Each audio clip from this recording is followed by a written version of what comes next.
If you want Calendly to send booking confirmations and reminders from your Gmail address, you're in the right place. In this video, I'm going to show you how to connect Gmail to Calendly step by step so you can streamline your scheduling workflow and keep everything looking more professional. This is a simple setup, but it can make a big difference if you use Calendly for meetings, client calls, consultations, or team scheduling. And if this tutorial helps, go ahead and hit the like button and subscribe for more quick software guides just like this.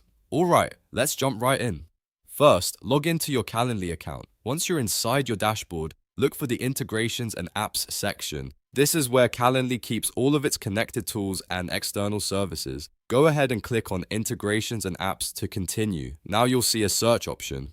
In the search bar, type Gmail. Calendly will show the Gmail integration, which is the one you want for connecting your Google email account. After you find it, click Connect. This starts the setup process and tells Calendly that you want to link Gmail to your account. Once the connection window opens, you'll see an option called Schedule and Send Reminders. Select this option because it allows Calendly to use your Gmail account for booking-related emails and reminder messages. This is the key step that makes the integration useful for automated communication. Next, you'll be asked to sign in to your Google account. Use the same Google account that you want connected to Calendly. If you manage multiple accounts, make sure you choose the correct one so your confirmations and reminders go to the right inbox. After signing in, Google will ask you to grant the required permissions. These permissions are needed so Calendly can access the features it needs to send emails on your behalf. Take a quick moment to review the permission request, and once you're comfortable, click Allow to finish connecting.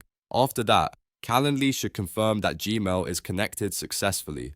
At this point, your setup is complete and Calendly can now use your Gmail address for schedule confirmations and reminders. If you're using Calendly for business, this helps keep your communication consistent and more personalized. If you ever need to check the connection later, you can always return to the Integrations and Apps area and manage the Gmail connection from there. So just to recap, log into Calendly, open Integrations and Apps, search for Gmail, click Connect, choose Schedule and Send Reminders, sign into Google, grant permissions, and click Allow. That's it. Your Gmail account is now connected to Calendly. If this video helped you out, make sure to give it a like, subscribe for more tutorials, and I'll see you in the next one.